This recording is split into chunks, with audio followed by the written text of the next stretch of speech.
చదవండి.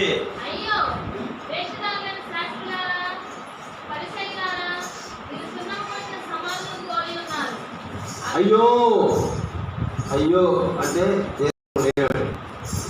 అయ్యో అంటే తీరంగా ఉన్నాడు. చదవడంలోనే అర్థమైపోవాలి. అయ్యో వేషధారులైన శాస్త్రులారా, పరిసయ్యులారా, మీరు సున్నము కొట్టిన సమాధులను పోలి ఉన్నారు. అవి వెలుపల శృంగారముగా అగపడును గాని లోపల చచ్చిన వారి ఎముకలతోనూ సమస్త కల్మషముతోనూ నిండి ఉన్నవి. అలాగే మీరు వెలుపల మనుషులకు నీతివంతులుగా అగపడుచున్నారు గాని లోపల వేషధారణతోనూ అక్రమముతోనూ నిండి ఉన్నారు. చిన్న ప్రార్థన. పరిశుద్ధుడైన మా ప్రియ పరలోకపు తండ్రి, మీ శ్రేష్టమైన ఘనమైన నామముగా మిమ్మల్ని స్తుతిస్తున్నాను. ఈ నూతన సంవత్సరమైన దయాకిరీటాన్ని ధరింపు చేసి ప్రభువా, కేవలం మీ కృప ద్వారా 4 నెలలు కాపాడు 5వ మాసపు 12వ దినపు ఈ మధ్యాహ్న కాల సమయమందు మీ సన్నిధిలో చేరి ప్రార్థించడానికి మీరు చూపిన కృపకై నీకు స్తోత్రం. మీరే ప్రభువా, ఈ యొక్క ఆరాధన ఇంతవరకు పాటలు, ఆరాధన, కీర్తన, సాక్ష్యాల్లో మీ సన్నిధి మాతో నడిపించారు. దేవా, వాక్య సందేశంలోనికి వెళుతుంటుండగా వాక్యం ద్వారా మాతో మీరు మాట్లాడండి. మనుషుడు మనుషుడితో మాట్లాడినట్టుగా మీరు మాట్లాడి బ్రతికించగలిగిన సమర్థుడైన దేవుడు. సరి చేసుకునే మనసు, సరిదిద్దుకునే మనసు ప్రతి బిడ్డకి అనుగ్రహించండి. మీ శరీరాన్ని, రక్తాన్ని సేవిస్తుండగా తీసుకొని పోతుండగా వాక్యానుసారంగా హృదయాలను దిద్దుకొని మీ రక్త మాంసంలో పాల్గొని నిత్య జీవానికి వారసులుగా ఈ వాక్యాన్ని అల్పుడను, యోగ్యుడను, పాత్రుడను ప్రభా మీ పక్షంగా నిలబడించుండగా నా నాలుకను కాల్చి ప్రభా, నా పెదవులను కాల్చి అయ్యా మీరు మాట్లాడి ప్రతి బిడ్డకు కావాల్సిన రీతిగా వాక్యాన్ని అనుగ్రహించి సహాయం చేయమని యేసు నామమున అడుగుచున్నాను తండ్రి, ఆమేన్. చేతులెత్తి మరొకసారి స్తోత్రం చేయలేదా? గట్టిగా గంభీర స్వరంతో దేవునికి స్తోత్రం, దేవునికి స్తోత్రం. హల్లెలూయా. మంచిది దేవుని బిడ్డలారా, యేసుక్రీస్తు ప్రభువుల వారు శరీరధారిగా ఉన్న దినాల్లో అనేక సార్లుగా ప్రజలతో మాట్లాడుతూ వచ్చారు. ఆయన సంచారం చేసి అనగా ఆ యెరూషలేము పురవీధిలో తిరిగి మందిరంలోనికి వెళ్ళి, ఇది ప్రార్థనా మందిరం, మీరు దొంగల గుహగా చేశారని చెప్పిన సందర్భాలు అధ్యాయంలో మంచి పైన చదువుతాం.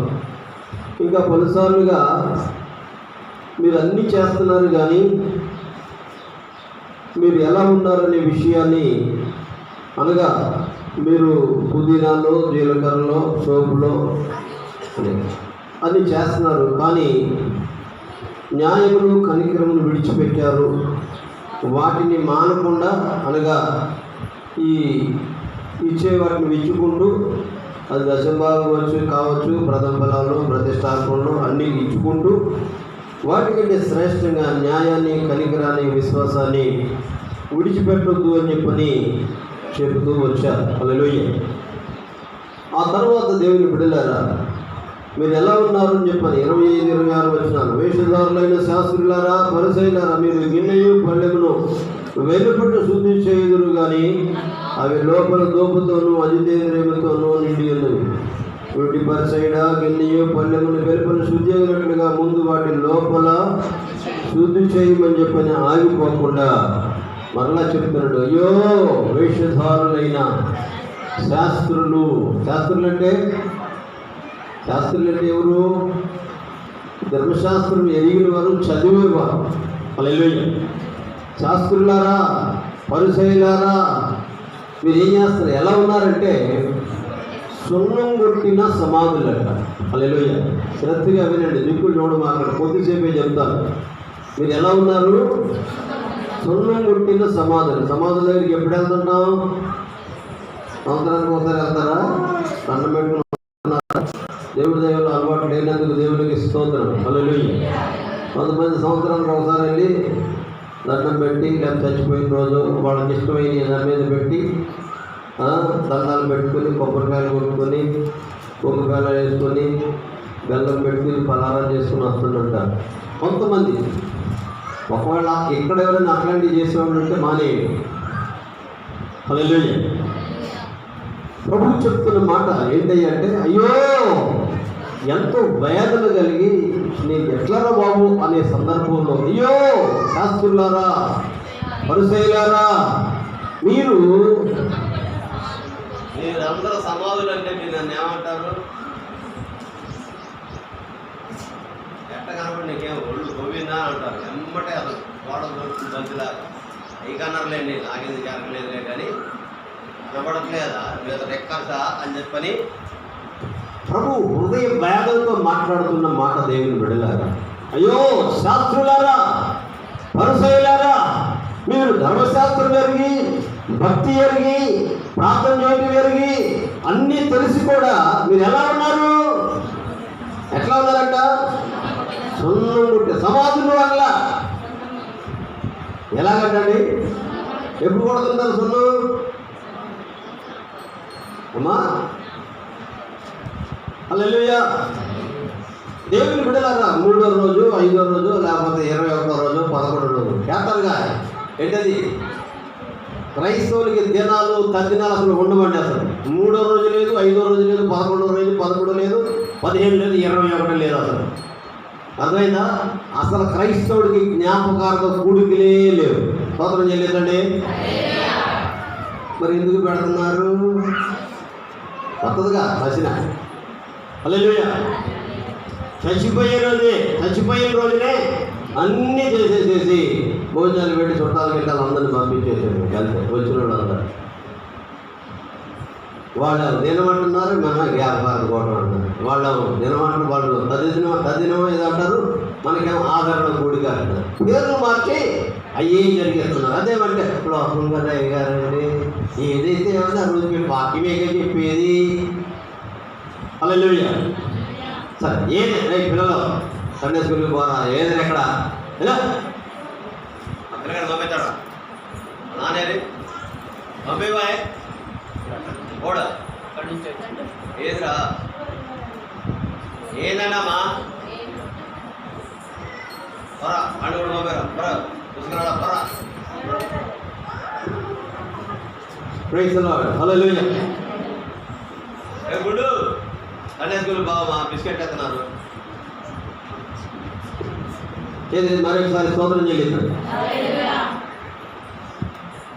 ఇలా నువ్వు కూడా మరి తయారైన ఏమైంది నీకు? మీ అమ్మ వచ్చిందా? మీ అమ్మ ఆడుంది రాలేదా? నువ్వు తీసుకుంటుండే ఎల్లండ్రా పిల్లకాయ ఎల్లండ్రా కూర్చున్నా బిస్కెట్ తిన్నారు కొడురా.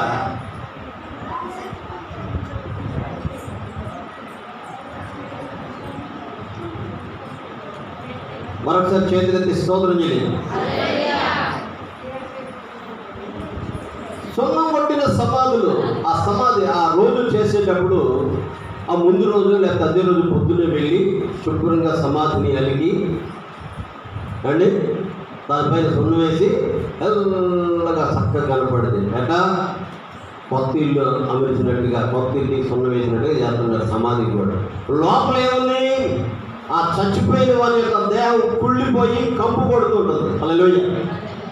దేవాది దేవుడైన ప్రభువైన యేసు ఈ మాట శాస్త్రంతో పరిశీలనారా మీరు ఎలా ఉన్నారు? సున్నం కొట్టిన సమాధులాగా ఉన్నారు అని చెప్పి అంటున్నాడు. హల్లెలూయా. పైకి బాగానే ఉన్నారు, చక్కని డ్రెస్సులు వేసుకున్నారు, మంచిగా ఉన్నారు, కానీ లోపలంతా కూడా కంపు. అందుకే జీవించుతున్న పేరును కానీ చచ్చినట్టుగా నువ్వు అని చెప్పంటున్నారు. చెప్తున్నా నాకు అసలు బతకాలని వీటిలో సావాలనిపిస్తుంది. ఈ బాధలు ఈ కష్టాలు లోపల అసలు అని చెప్తున్నట్టు అంటే లోపల ఏముంది? చెప్పరేంటంటే ఎందుకు చచ్చిపోయేది? మీరు మీ అపరాధాలు పాపాలు చంపేసేస్తున్నాయి. దేవుడు పెడతారా? నువ్వు చచ్చే మాట అంటున్నావంటే నీ హృదయంలో వేదన, నీ హృదయంలో కష్టం, నీ వేదన, దుఃఖం ఇదంతా కూడా చచ్చి. అందుకే ఎఫెసీ 2:1 త్వరగా చదవండి. మీ అపరాధముల చేతను పాపముల చేతను చచ్చారు అంటే. హల్లెలూయా. అపరాధాలు పాపాలు ఏం చేస్తుంటాయి? చంపేస్తున్నాయి. దేవుడు పెడతారు. అయినా దేవుడు విడిచిపెట్టకుండా ఆయన మిమ్మును క్రీస్తుతో కూడా బ్రతికించెను. దేవునికి స్తోత్రం. హల్లెలూయా. మనం బ్రతుకున్నామంటే యేసయ్య కోసమే బ్రతకాలి అనే ఆలోచన మనం కలిగి ఉండాలి. మనందరం ఎవరైతే పరదేశులం ఏమనబడతాం? పరలోకము నా దేశము పరదేశి నేనిలా మాయాలోకమేగా నేను యాత్రికుడను. నేను పరదేశం అయిపోయిందని, ఈ లోకం మాయలోకమని, ఇది యాత్ర అని, నాకు పరలోకమే స్థిరమని పాటపాడుతున్న సహోదరి సహోదరుడా, నువ్వు ఈ లోకంలో చావకపోతే పరలోకం నీకు ఎలా వస్తుంది అనుకుంటున్నావు? హల్లెలూయా. ఈ లోకంలో ఏమవ్వాలి? మనం చావాలి. మీరు మీ అపరాధముల చేత పాపముల చేత చచ్చారని చెప్పుకుంటున్నాడు. యేసుక్రీస్తు ప్రభువు వారు కొండ మీద ప్రసంగం చెప్తూ ఆ 13వ వచనంలో నా నామము నిమిత్తము, నా నిమిత్తము జనులు మిమ్మల్ని నిందించి హింసించి మీ మీద అబద్ధంగా చెడ్డ మాటలలో పలుకున్నప్పుడు మీరు ధన్యులవుతారంట. హల్లెలూయా. మేలు చేసి శ్రమ అనుభవించడం కొరకే దేవుడు మనల్ని పిలిచాడంట. కీడు చేసి శ్రమ పట్టడం ఈజీ అనండి. ఆడు చేశాడు, అది చేసేది శ్రమ పడుతున్నాను. కానీ నువ్వు మేలు చేసి శ్రమ పడితే దేవునికి ఇష్టం అంటది, దేవునికి హితం అంట, దేవునికి మంచిదట. ఇందుకోసం నీవు పిలువబడ్డావు చెప్పుకుంటున్నాడు. హల్లెలూయా. కాబట్టి పేతురు పత్రికలోనేనా? పేతురు పత్రికేనా? రెఫరెన్స్ చెప్పు మరి. మొదటి పేతురు 2వ అధ్యాయం 20వ వచనం. తప్పిదములకై దెబ్బలు తిరిగిన ఎడల, తప్పిదములకై దెబ్బలు సహించిన మీకేమి ఘనం? మేలు చేసి, ఏం చేసి? మేలు చేసి బాధపడినప్పుడు నీవు సహిస్తే దేవునికి హితమగు, దేవునికి మంచిదవుతుందంటే. హల్లెలూయా. ఇందుకు మీరు అని ఆగిపోరా, ఇందుకు మీరు పిలువబడ్డారని చెప్తున్నాడు. ఎవరు? సంఘము పిలువబడింది కష్టంలో, నష్టంలో. అయ్యా వీళ్ళందరూ ఎక్కడ చేశారంటే వీళ్ళు మహాశ్రమలను పెట్టారు. ఎవరు మహాశ్రమలను చేసింది? సంఘం. దేవునికి స్తోత్రం కలుగును గాక. హల్లెలూయా. సంఘానికి శ్రమలు ఉంటాయి, సంఘానికి నిందలు ఉంటాయి, సంఘంలో అవమానాలు ఉంటాయి, సంఘంలో అపకీర్తులు ఉంటాయి, ఎన్నో దుష్కార్యాలు ఉంటాయి. వాటన్నిటిలో నుండి కూడా నువ్వు ఎలా ఉండాలి? ఎలా ఉండాలి? ఎలా ఉండాలి? అమ్మగారు చెప్తున్నాను, మొన్న ఇప్పుడు చెప్పుడు విన్నా నేను. పురుగు ఉంటుంది, మట్టిలోనే ఉంటుంది. ఏ పురుగు అది? మంగళ పురుగు, కుమ్మర పురుగు. ఎక్కడో చెప్పారు అమ్మగారు కదా, ఎవరింట్లో చెప్పారు మాతాన్ని? అయ్యా శ్రేణ కొడుకులో చెప్పడం విన్నా మాతాన్ని. ఆ మట్టిలో బురదలో ఉన్నా కానీ దాని దేహం చూస్తే స్నానం చేసినట్టే ఉంటుంది.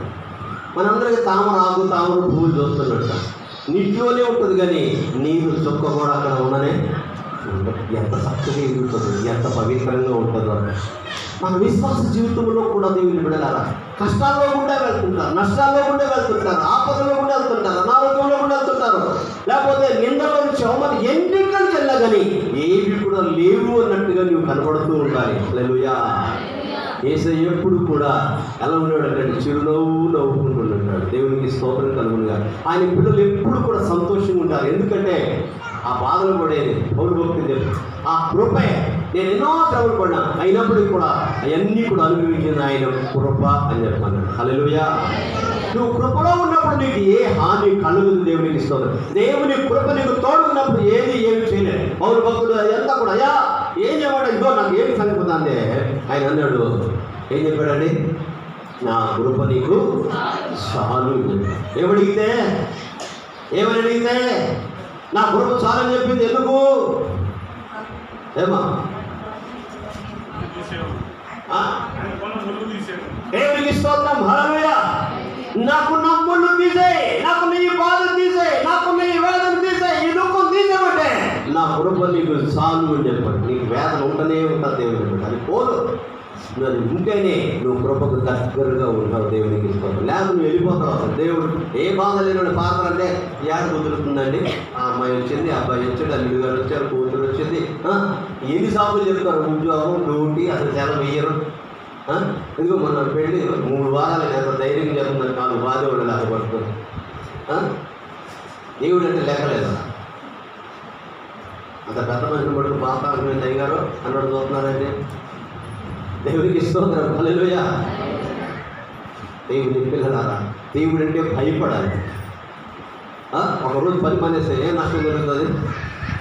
ఆ పని చేసే వ్యక్తి కూడా సెలవు ఇచ్చినట్టయితే అమ్మో వీళ్ళకి భక్తి ఎంత భక్తి ఉందని అనుకోరా. వాళ్ళు కూడా దేవుని గురించి నిన్ను బట్టి వాళ్ళ భక్తిని ఎరగరా, తెలుసుకోరా. ఆదివారం కూడా వాళ్ళకంటే ఇది చేసి అట్టే మళ్ళీ వాళ్ళ మాత్రం ప్రార్థన చేయాలి. మేము మా పనులు ఏమాత్రం పెట్టి మీరు మాత్రం ప్రార్థన చేయండి, మేము మాత్రం ఎట్లా ఉంటామని చెప్పనేక అర్థం. దేవునికి స్తోత్రం, హల్లెలూయా. సంఘానికి శ్రమ ఉండాలి, సంఘానికి కష్టం ఉండాలి, హల్లెలూయా. అలా ఉన్నప్పుడే దేవుని విడదరా దేవుని కృప నీకు తోడుకుంటుంది. ఆయన తోడుకుంటే నీకు ఎటువంటి హాని కలగకుండా ముందుకు వెళ్ళిపోతున్నాడు. అలాంటి సంఘాన్ని పట్టుకుని అన్నాడు, అయ్యో వేషధారులారా, శాస్త్రులు ఎక్కడున్నారు? సంఘంలోనే ఉన్నారు. శాస్త్రులు, ఈ పరిచయులు, వీళ్ళందరూ కూడా, ఈ సదుకాయులు వీళ్ళందరూ కూడా సంఘంలోనే ఉన్నారు. వీళ్ళందరూ సంఘంలో ఉండి ఏం చేస్తున్నారంటే భక్తున్నట్టుగా నటిస్తున్నారు, ప్రార్థన చేస్తున్నట్టుగా నటిస్తున్నారు. హల్లెలూయా. ఏం చేస్తున్నారండి? నటిస్తున్నారు. లోపాలు పోవట్లేదు, వేషధారణగా ఉంటున్నారు. దేవుని బిడ్డ పైకి భక్తి కలిగిన వారిలాగా కనపడుతున్నారు, కానీ లోపల భక్తి కనపడట్లేదు. దేవుని బిడ్డ అందుకొరకే మీరు ఎలా ఉన్నారంటే పైకి మాత్రం ప్రమాణం ఉన్నారు, తెల్లగా కనపడుతున్నారు, కానీ మీ లోపల మాత్రం కంపు, మీ లోపల మాత్రం దుర్గంధం. హల్లెలూయా, హల్లెలూయా. చాలా భయంకరంగా ఉన్నారు అని చెప్తున్నాడు దేవుడు కదా. హల్లెలూయా. లోపల చచ్చిన వారి ఎముకలతోనూ సమస్త కల్మషముతోనూ నిండి ఉన్నవి. హల్లెలూయా. జీవించుచున్న పేరు మాత్రం ఉంది, కానీ నీవు చచ్చావు, మృతుడివే. ఎలా చచ్చిపోయాడు? జీవిస్తున్న మనిషి ఎలా చచ్చిపోయాడు అంటే అపరాధాలు, పాపాలు. హల్లెలూయా. ఎందుకు చంపేస్తాడే? కుక్క తన వాంతి తిరిగినాడు, కడుగుబడిన ప్రతి బురదలో దొరికినట్లుగా మరలా తప్పులు చేస్తూ ఉంటే నువ్వు బయటకు వచ్చినట్లేనా? దేవుని బిడ్డ అయినట్లేనా? అందుకొరకే దేవుని బిడ్డలారా, ప్రతిరోజు కూడా మనం ప్రతిరోజు పండుగ తోముకుంటున్నాము. పలుసార్లుగా చెప్తున్నాను, ప్రతిరోజు ఇల్లు వాకులు ఎలా తుడుచుకుంటున్నాము, ప్రతిరోజు దేహం శుద్ధి ఎలా చేసుకుంటున్నామో అలానే దేవుని బిడ్డలారా మన హృదయాన్ని కూడా, మన హృదయంలో చూడండి శరీర కార్యాలు స్పష్టమై ఉన్నవని గలతీయులకు రాసిన పత్రిక 5వ అధ్యాయం 19 వచనం. 5:19 గలతీ. శరీర కార్యములు స్పష్టమై ఉన్నవి, అవేమనగా ఏంటిదంటే జారత్వం, అపవిత్రమైన కార్యాలు చేయడం, కాముకత్వం, విగ్రహారాధన, వ్యభిచారం, ద్వేషములు, కలహాలు, మత్సరములు, క్రోధం, కక్షలు, వేదములు, విమతములు, అసూయ, మత్తతలు, అల్లరితో కూడిన ఆట పాట. హల్లెలూయా. ఏదైనా బయటికి కనబడదండి. వేదం అనేది ఎక్కడ ఉంటుంది? నిన్న బండి కడిగేయడం కోసం చెప్పి సర్వీసింగ్ చేయడం కోసం అక్కడికి వెళితే నేను అక్కడ కూర్చున్నాను. ఆ లాంచ్లో కూర్చున్నప్పుడు ఒక పెద్ద వయసు అయిన రిటైర్డ్ మాస్టర్ అంటే ఆయన కల్లూరు ప్రాంతం అనేది ఊరి పేరు చెప్పాడు. చెన్నీలో పక్కన ఏదో చెప్పాడు. నేను ఫలానా పంతులు గారినండి అని చెప్పాను. కనుకనే పరిచయం లేదు. ప్రభుత్వం బాగుందండి, అసలు మోడీ గారు చాలా బాగా చేస్తున్నాడు అని చెప్పాను. నేను మా పక్కన మా మేనేజర్ నేను ఎవరంటే పంతులు గారు బ్రాహ్మణ్ అయినా, ఈ బ్రాహ్మణ్ కాబట్టి ఆయన చేసినవన్నీ కూడా మోడీ గారు చేసినవన్నీ కూడా ఎలా ఉన్నాయట, బాగున్నాయి. క్రైస్తవుల్ని చంపేసింది కనపడట్లేదా, మామూలుని హింసించి కనపడట్లేదా అంటే అడిగితే గొడవ అవుతుంది. బాగా చేస్తున్నారని చెప్పి మామూలుగా తలకాయ ఉంది. దేవునికి స్తోత్రం కలుగునుగా. హల్లెలూయా. ఆయన లోపల ఏముంది, భేదం ఉంది.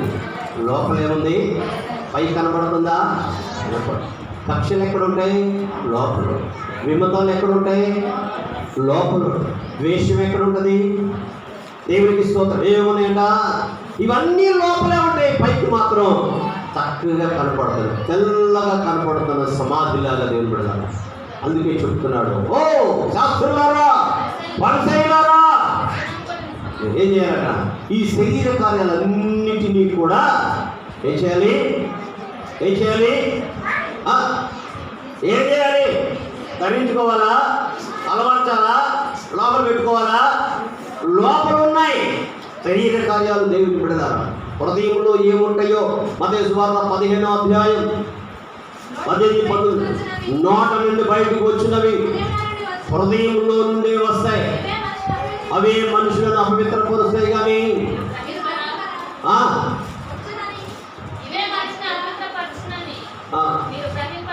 గ్రహింపరా, చెడ్డ ఆలోచన, నరహత్య, వ్యభిచారం, వేశ్యాగమనం, దొంగతనం, అబద్ధ సాక్ష్యం, దేవదూషణ. మార్కు వార్త 7వ అధ్యాయం 20-21, మనుషుల హృదయంలో నుండి బయలు వెళ్ళినవి మనిషిని అపవిత్రపరుస్తున్నాయి. హృదయంలో నుండి దురాలోచనలు,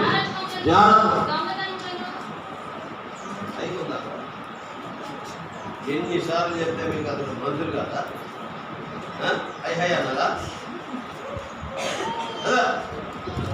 లోపల నుండి అనగా మనుషుల హృదయంలో నుండి దురాలోచనలను, జారత్వములను, దొంగతనం, నరహత్య, వ్యభిచారం, లోభం, చెడుతనం, కృత్రిమం, కామవికారం, మత్సరం, దేవదూషణ, అహంభావం, అవివేకం అన్నీ కూడా ఎక్కడ ఉన్నాయండి, ఇవన్నీ కూడా హృదయంలో ఉన్నాయి. పైకి ఎలా ఉన్నారట, పైకి ఎలా ఉన్నారు, సొన్నం కొట్టినట్టుగా ఉన్నారు.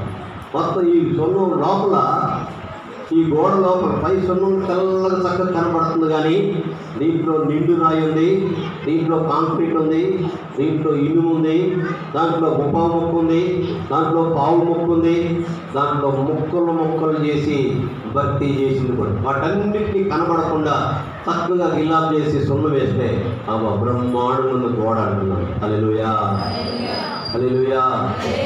దేవుని బిడ్డలారా, కొన్ని సందర్భాల్లో నీవు కొన్ని మనసు విరిగిపోయి ఉండొచ్చు, నలిగిపోయి ఉండొచ్చు, కష్టమై ఉండొచ్చు, అయినా పైకి బాగానే కనిపిస్తుంది. కొంతమంది నవ్వుతున్నప్పటికి కూడా హృదయంలో ఏముంటుందంట అండి, ఏముంటుందంట, బాధ ఉంటుందట. దేవునికి స్తోత్రం కలుగునుగా. హల్లెలూయా. అది ఆధ్యాత్మికంగా ఉంటే మంచిది, కానీ భౌతికంగా కాదు, కక్షలు కార్పణ్యాలతో కాదు. దేవుని బిడ్డలారా, ఆధ్యాత్మిక చింత ఉండాలి. భక్తుడైన పౌలు గారు అనేకమైన శ్రమలు పడుతూ కూడా వీటన్నిటికీ మించి దేనికోసం బాధపడ్డాడట, సంఘమును గూర్చిన చింత దినదినము హెచ్చేస్తుంది అని చెప్తున్నాడు. ప్రతిరోజు కూడా అది నాకు కలుగుతుందని చెప్పాను. దాని గురించిన చింత ఉండాలి క్రైస్తవుడికి, సంఘంలో చేర్చబడిన ప్రతి విశ్వాసికి. హల్లెలూయా. ఏ సంబంధమైన చింత కాదు. ఈ లోకాన్ని ఎంత సంపాదించినా, ఏం చేసినా అన్నీ కూడా విడిచిపెట్టుకుని వెళ్ళిపోతాం.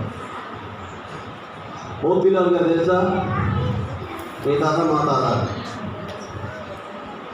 మోతీలాల్ గారు అండి. ఎవరైనా మోతీలాల్ గారు ఎవరండి, నెహ్రూ గారి తండ్రి, ఇందిరాగాంధీ తాతగారు. అర్థమవుతుందా? చాలా ఆస్తిపరుడు. పార్లమెంటు భవనాన్ని కట్టించింది ఆయనే, దేశానికి ఉచితంగా ఇచ్చాడు. ఎంత సంపద ఉంటే అంత పెద్ద, ఎంత దగ్గర 365 గదులు ఉంటాయి. అంత పెద్ద బిల్డింగు భారతదేశానికి ఉచితంగా ఇచ్చాడు. చాలా ఆనందంగా ఉంటుంది ఆ బిల్డింగ్. నేను చూడలేదులే కానీ చూసిన చెప్తే చెప్తున్నాను. హల్లెలూయా. దేవుని బిడ్డలారా, నెహ్రూ గారు, ఇందిరాగాంధీ గారు, వీడికి అందరూ సంపద లేక చచ్చిపోయారా? డబ్బులు లేక చచ్చిపోయారా? తమ రక్షించుకోలేకపోయారా? వాళ్ళు వెళ్ళేటప్పుడు పూజకి పొలం కూడా తీసుకెళ్ళలేదని మన అందరికీ కూడా తెలుసు. ద గ్రేట్ అలెగ్జాండర్ చక్రవర్తి కూడా ఎంతో సంపాదించాడు. భారతదేశం వచ్చే కొద్ది జ్వరం వచ్చి చచ్చిపోయాడు. ఏ జ్వరం అండి? టైఫాయిడ్, మలేరియా వచ్చింది. ఒక దోమ కొట్టి అందరినీ చాతమార్చినటువంటి ఆయన. ఒక చిన్న దోమ కొడితే ఆ జ్వరానికి ఆ రోజున మందు లేక చచ్చిపోయాడు. హల్లెలూయా. నేను చచ్చిపోయినప్పుడు నా శవపేటకి 2 గజాలు చేసి చేతులు బయట పెట్టి తీసుకెళ్ళరా బాబు, ముందు ద గ్రేట్ అలెగ్జాండర్ చక్రవర్తి అన్ని జయించాడు, వట్టి చేతులతో వచ్చాడు అని చెప్పానంటే వెనక వట్టి చేతులతోనే పోతున్నాడు రా బాబు అని చెప్పిన అరవండి అని చెప్పి తెప్పించుకున్నాడు. హల్లెలూయా. వట్టి చేతులతో పోరు, చేతులతో ఏమి కనపడో, కానీ నువ్వు చేసిన ప్రతి కార్యం కూడా అది మంచి అయినా చెడైనా నీతో వస్తుందనే విషయాన్ని మర్చిపోకుండా దేవుని యందు భయం కలిగి భక్తి కలిగి జీవించాలని దేవుని దాసుడిగా జ్ఞాపకం చేస్తున్నాడు. అందుకనే మీరు సొన్నం కొట్టిన సమాధుల్లాగా ఉన్నారని చెప్పి నేను చెప్తున్నాడు. హల్లెలూయా. అందుకే పౌలు భక్తులు కొరింథీ సంఘాన్ని హెచ్చరిక చేస్తూ 2 కొరింథీ 7 మొదటి వచనంలో, ప్రియులారా, మనకు ఈ వాగ్దానములు ఉన్నవి కనుక దేవుని భయముతో ఏంటిదంట? పరిశుద్ధతను, దేవుని భయముతో పరిశుద్ధతను సంపూర్తి చేసుకొనొచ్చు. ఏం చేసుకోవాలి? పరిశుద్ధతని పరిపూర్ణం చెయ్యాలి, సంపూర్తి చెయ్యాలి, ముగించాలి. దేవుడు ఎప్పటికప్పుడు పరిశుద్ధతే కావాలి. ఎవరి భయంతో? దేవుని భయంతో. ఈ లోకానికి భయపడు కాదు, ప్రజలకు భయపడు కాదు, దేవుని భయముతో పరిశుద్ధతను సంపూర్తి చేసుకొనొచ్చు. శరీరమునకును ఆత్మకును కలిగిన సమస్త కల్మషము నుండి ఒక్కరో కాదు సుమా, అంత కల్మషం, అది శరీరానికైనా ఆత్మకు కలిగిన కల్మషమైనప్పటికీ కూడా సమస్తాన్ని కూడాను ఏం చేయాలంటే సమస్తాన్ని కూడా కల్మషము నుండి మనలను పవిత్రులనుగా చేసి పొందుము. హల్లెలూయా. శరీరానికి ఆత్మకు కలిగినటువంటి ప్రతి కల్మషాన్ని కూడా ఎవరు శుద్ధి చేయాలి? ఒకరికొకరు కాదు, ఎవరికి వారే శుద్ధి చేసుకోవాలి, ఎవరికి వారే కడుగుకోవాలి, ఎవరికి వారే అయ్యా నేను పాపిని, మీరు కార్చిన రక్తంలో నన్ను కడగండి, నా దోషాన్ని కడగండి, నా పాపాన్ని కడగండి, నా అతిక్రమాలు కడగండి ప్రభు అని నీ దోషాలు దేవుని సన్నిధిలో ఒప్పుకున్నట్లయితే ఆయన నిన్ను శుద్ధి చేస్తుంటాడు. దేవునికి స్తోత్రం కలుగునుగా. హల్లెలూయా. హల్లెలూయా. హెబ్రీ పత్రిక 10వ అధ్యాయం 12వ వచనం మనం చదివితే, హెబ్రీ పత్రిక 10వ అధ్యాయం 12వ వచనం, మనస్సాక్షికి కల్మషము తోచకుండానట్లు ప్రోక్షింపబడిన హృదయములు గలవారమును నిర్మలమైన ఉదకముతో స్నానం చేస్తున్న శరీరములు గలవారమై ఉండి విశ్వాస విషయములో సంపూర్ణ నిశ్చయత కలిగి యథార్థమైన హృదయముతో మనము దేవుని సన్నిధానానికి వచ్చేటప్పుడు దేవుని బిడ్డలారా, ఇంత మాత్రమే కాదు, ఎక్కడికే కాదు, పరలోకం చేరాలన్నా మనస్సాక్షికి కల్మషము తోచకుండా ఉండాలి. నీ మనస్సాక్షి నీ మీద నేరారోపణ చేయకుండా ఉండేటట్టుగా ప్రోక్షింపబడినటువంటి హృదయాలు, కడుగబడిన హృదయాలు కలిగిన వారి నుండి నిర్మలమైన ఉదకం. ఏమి నిర్మలమైన ఉదకం అంటే? ఉదకం అంటే నీరు, నిర్మలం అంటే స్వచ్ఛమైన నీరు. ఈ స్వచ్ఛమైన నీరు దేనికి పోలికయ్యంటే, అందుకే సంఘములో పురుషుడు స్త్రీని ప్రేమించిన అటువలే క్రీస్తు కూడా సంఘమును ప్రేమించి అది కళంకమైనను ముడతైనను అట్టి మరి ఏదైనను లేక పరిశుద్ధమైనది గాను నిర్దోషమైనది గాను మహిమగలిగిన సంఘముగా ఆయన తమ ఎదుట నిలవబెట్టుకొనవలెనని వాక్యముతో ఉదక స్నానము చేత పవిత్రపరిచి పరిశుద్ధపరచుటకై దాని కొరకు తన్ను తాను అప్పగించుకున్నాడంట. హల్లెలూయా. చేతులెత్తి స్తోత్రం చెల్లిద్దాం. వాక్యం ఎప్పుడు కూడా నేను శుద్ధి చేస్తూ ఉంటుంది. ప్రభువా, ఈ వాక్యం ద్వారా నాతో మాట్లాడావు. వాక్యానికి సరిపడ రీతిగా నేను నాలో ఉన్న అపవిత్రత, నాలో ఉన్నటువంటి ప్రతి చెడునైనా, ఇదిగోనైనా కల్మషం, నా మనస్సాక్షిని కల్మషంతో ప్రతి పాపం నుంచి కూడా నన్ను కడగండి ఎవరికి వారు ప్రభువుకు అప్పగించుకునవలసిన వారైతున్నారని వాక్యాన్ని బట్టి దేవుని దాసులుగా జ్ఞాపకం చేస్తున్నాను. దేవునికి స్తోత్రం కలుగునుగాక. హల్లెలూయా, హల్లెలూయా. నిర్మలమైన ఉదకముతో అనగా వాక్యముతో స్నానము చేసిన శరీరములు గలవారమై ఉండి, స్నానం చేస్తే ఎంత ఫ్రెష్గా ఉంటుందో అలానే వాక్యం విన్న తర్వాత ప్రభువా, ఈ వాక్యంతో నాతో మాట్లాడినందుకు నేను స్తోత్రమయ్యా. నాలో లేదు, నాలో ఉన్న ప్రతి విధమైన అపవిత్రత, నాలో ఉన్న ప్రతి భేదం, నాలో ప్రతి అభిచారం, లేకపోతే వ్యభిచారం, లేకపోతే దొంగతనం, ఇంకా ఎన్నైతే శరీర కార్యాలను ఎన్నైతే ఉన్నాయో దేవుని బిడ్డలారా, దేవుని ఆత్మకు వ్యతిరేకంగా చేసే ప్రతి పాపము నాలో ఉన్నదాన్ని తొలగించి క్షమించమని హృదయపూర్వకంగా చేయాలని, విశ్వాస విషయంలో సంపూర్ణ నిశ్చయత కలిగి యథార్థమైన హృదయంతో మనము దేవుని సన్నిధానానికి చేరాలి. దేవునికి స్తోత్రం. పవిత్రపరచుకున్నట్లయితేనే దైవ సాన్నిధ్యానికి చేరతామనే సత్యం వాక్యం స్పష్టంగా తెలియజేస్తుంది. దేవునికి స్తుతి కలుగునుగాక. హల్లెలూయా, హల్లెలూయా. అందుకే యాకోబు భక్తులు కూడా తెలియజేస్తున్న మాటలు మనం మరొకసారి చూస్తే, యాకోబు పత్రిక 1:21 అందుచేత సమస్త కల్మషమును వీగుచున్న దుష్టత్వమును మాని లోపల నాటబడి మీ ఆత్మను రక్షించుటకు శక్తి గల వాక్యమును సాత్వికముతో అంగీకరించుడు. హల్లెలూయా. అందుచేత సమస్త కల్మషం, మన హృదయంలో ప్రతి కల్మషాన్ని కూడా ఈ రోజున ఏం చేయాలంటే అడుక్కోవాలి. దేవునికి స్తోత్రం కలుగునుగాక. హల్లెలూయా. అచ్చుడు వారి ఎముకలతోనూ సమస్త కల్మషముతో నిండి ఉన్నవని వైశుద్ధాలైన శాస్త్రంతో పరసంతో దేవుడు మాట్లాడుతున్నాడు. ఆ రోజు నెల మాట్లాడండి, రోజున దేవుని బిడ్డలారా. అందుకే సమస్త కల్మషమును విర్రవీగుచున్న దుష్టత్వమును మాని. హల్లెలూయా. మన హృదయాల్లో చాలా భయంకరమైన వీరవీగుతాం. మనం ఏదో ఒక దాన్ని బట్టి మనం వీరవీగుతూ ఉంటాం, గొప్పగా చెప్పుకుంటుంటాం, గొప్పలు చెప్పుకుంటాం, డబ్బాలు చెప్పుకుంటాం. ఆ దుష్టత్వాన్ని మాని లోపలగా నాటబడినటువంటి మీ ఆత్మలు, హల్లెలూయా, లోతుగా నాటబడినటువంటి మీ ఆత్మను రక్షించుటకు శక్తి గల వాక్యం మిమ్మల్ని రక్షించేది. ఈ వాక్యాన్ని అవలంబించాలంటే ప్రతి ఒక్కరికి కూడా కావాలి ఏంటది? సాత్వికం కావాలి. జగడమాడకుండా, ఎదురు తిరగకుండా, అయ్యా ఈ వాక్యాన్ని నా జీవితంలో అన్వయించుకునే మంచి మనసు నాకు దయచేయండి ప్రభు. వాక్యానుసారంగా సరి చేసుకోవడం నాకు నేర్పించండి. వాక్యానుసారంగా ఒప్పుకుండకు నాకు నేర్పించండి ప్రభు అని ప్రభుని సాత్వికముతో అడిగి దేవుని చేత అంగీకరింపబడిన వారు ఉండాలని వాక్యం నేర్పిస్తుంది దేవుని బిడ్డలారా. హల్లెలూయా. అందుకే యెషయా భక్తులతో చెప్తున్నాడు. యెషయా భక్తుల ద్వారా మాట్లాడిన మాట ఒకసారి చూడండి. యెషయా ప్రవచన గ్రంథం 28వ అధ్యాయం 8వ వచనాన్ని మనం పరిశీలన చేస్తే, వారి భోజనపు బలలన్నీ వాంతితోనూ కల్మషముతోనూ నిండి ఉన్నవి, అవి లేని చోటు లేదు. ఎంత భయంకరమో దేవుని బిడ్డలారా.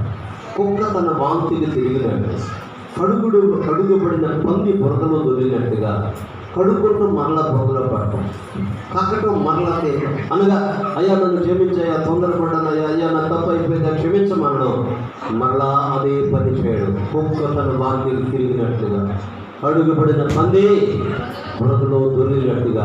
ఇక్కడ చూసినట్లయితే వారి భోజనపు బలలన్నీ కూడా ఎలా ఉన్నాయండి?